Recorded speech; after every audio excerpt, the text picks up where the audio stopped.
Bem-vindos de novo, continuamos então aqui de volta do desenvolvimento da nossa aplicação em C#, tirando partido do ADO.NET, e vamos então dar aqui continuidade, neste caso centrando novamente as atenções aqui no gestor da base de dados, ok? A classe que nós criamos para fazer a gestão de base de dados. Já vimos aqui então que esta implementação permite-nos ir buscar informações à base de dados, ok? Para isso criamos ou instanciamos esta classe para um objeto, mas vamos aqui criar um cenário em que vamos escrever mal a nossa query. O que vai acontecer genericamente é o seguinte: vamos aqui, por exemplo, a sócios, quando vamos aqui criar a grelha dos sócios, e vamos criar aqui propositadamente, eu vou colocar aqui um comentário para não perder este código, vamos criar aqui propositadamente uma query que não vai resultar, ou melhor, irá resultar num erro porque não existe a tabela sócio, ok? Então reparem o seguinte: quando eu tento enviar aqui para o gestor.executeReader uma query que não funcionará, ok? Vamos aqui executar. Quando eu clicar em sócios, reparem o que é que vai acontecer: o programa é interrompido e diz que a specified table, ou the specified table does not exist, sócio. Ora, nós sabemos que não existe.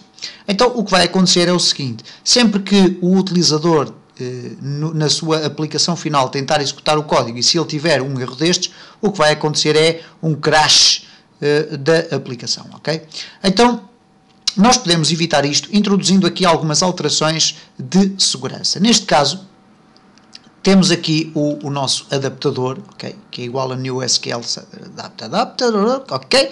E depois temos aqui o data table dados. Ora, quando vamos executar aqui o fill, que é o momento a partir do qual o SQLC Data Adapter liga ou estabelece ligação com a base de dados e executa a query e preenche os dados, é aqui que o erro vai acontecer, ok? Então, nestas circunstâncias, o que nós vamos fazer é simplesmente o seguinte: vamos aqui aperfeiçoar isto e vamos colocar esta instrução adaptador.fill dados dentro de um bloco try catch, ok? Então vamos colocar aqui try, ok? E depois, imediatamente a seguir, um catch. E no catch, se acontecer um erro, nós poderemos apresentar a mensagem message. Okay, message box. Ora, a message box não aparece, isso significa que nós não estamos aqui a utilizar o using system.windows.forms. Agora sim, cá vamos nós então em message box.show erro. Ok, vamos aqui colocar erro e depois vamos colocar não, aconteceu um erro, okay. Aconteceu um erro. Ora, isto que nós estamos aqui a apresentar vai servir agora de seguida para acrescentarmos mais qualquer coisa aqui ao catch. Vamos ver o que é que acontece agora quando executamos aqui o nosso código, sócios, e reparem, cá está, aconteceu um erro e a aplicação avança, mas não gera nenhum problema, ok?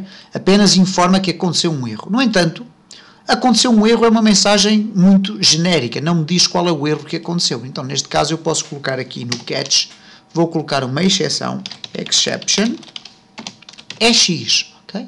É x, neste caso, para guardar dentro desta variável, que é uma variável que irá guardar aqui uma mensagem da classe exception, que é uma exceção de um erro, que é uma mensagem de erro. Eu posso agora simplesmente fazer o seguinte: erro, ok? E agora mais x.message, ok?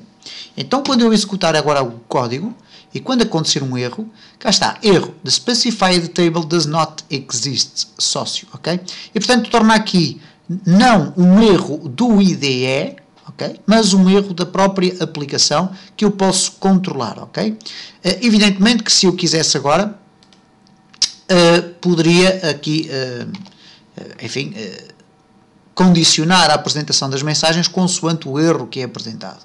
Não vamos fazer, o try catch irá apenas servir para controlar aqui a execução deste código e no sentido de captar eventuais erros que possam estar inscritos na nossa programação. É evidente que convém sempre testar muito bem o nosso programa para evitar que estes erros possam surgir.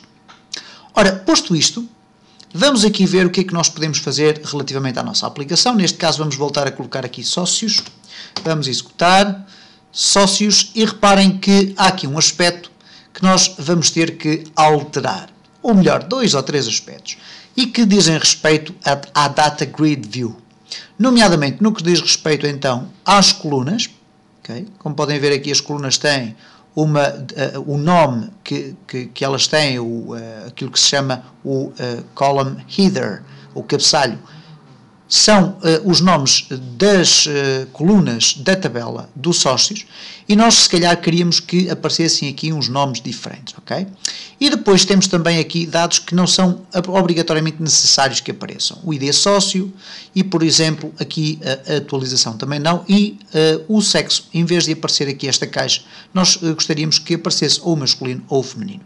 Então vamos ver muito rapidamente como resolver esta situação daqui, ok? Para isso, o que nós vamos fazer é simplesmente o seguinte. Aqui no sócios, onde a grelha é construída, okay? Constrói a grelha de sócios, nós vamos introduzir aqui o seguinte. Vamos aqui eliminar esta linha. Okay? Em primeiro lugar, vamos deixar que o dado seja preenchido com os registros que são devolvidos por esta query. Em seguida, o que nós vamos fazer é organizar informação em dados. Ora, o que é que isto significa? Significa que eu vou utilizar, imediatamente a seguir ao facto do dado ser preenchido, vou utilizar este espaço para reorganizar alguma informação obtida pelos dados, ok? Então, neste sentido, eu vou colocar o seguinte, dados.rows, ou melhor, .columns.add,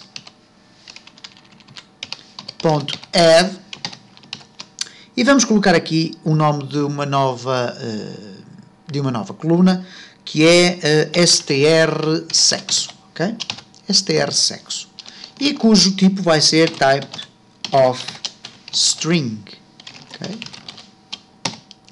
Em seguida, o que nós vamos fazer é simplesmente o seguinte, vamos fazer um ciclo por todos os dados que foram devolvidos para dados, ok? Por todas as linhas. Então, for each, em cada data row, linha in dados.rows, isto é, em todas as linhas, ou circular por todas as linhas que existam dentro de dados.rows, ok? O que é que ele vai analisar? Vai verificar se sexo é igual a 0 ou 1. Então, int sexo é igual a convert.toInt 16, linha, que é este valor que aqui está, sexo, ok? Eu coloquei o parênteses reto ao contrário, ok? Ora, o que é que vai acontecer então neste caso? If sexo igual a 0, então dados, ou melhor, linha de str sexo vai ser igual a masculino, ok? Caso contrário, else, linha de str sexo é igual a feminino, ok? Ora, o que vai acontecer nestas circunstâncias é o seguinte, imediatamente a seguir a esta implementação, este ciclo que aqui está, nós vamos finalmente atribuir o dados como data source da grelha. Ora, reparem o que é que vai acontecer então nesta circunstância. Vamos ter aqui uma coluna atribuída no final que diz feminino ou masculino consoante o valor de sexo.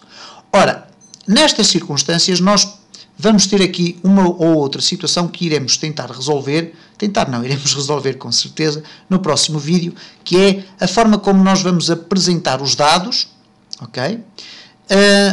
Quais as colunas que vamos esconder, quais as colunas que vamos reorganizar, etc. Mas vamos procurar fazer isto de uma forma em que o código possa ser reutilizado, ok? E porque vamos ter certamente na nossa aplicação mais 2 ou 3 grelhas, Data Grid Views, obviamente que será de todo o interesse podermos reutilizar código que permita configurar a apresentação dos dados. Então é isso que nós vamos ver no próximo vídeo.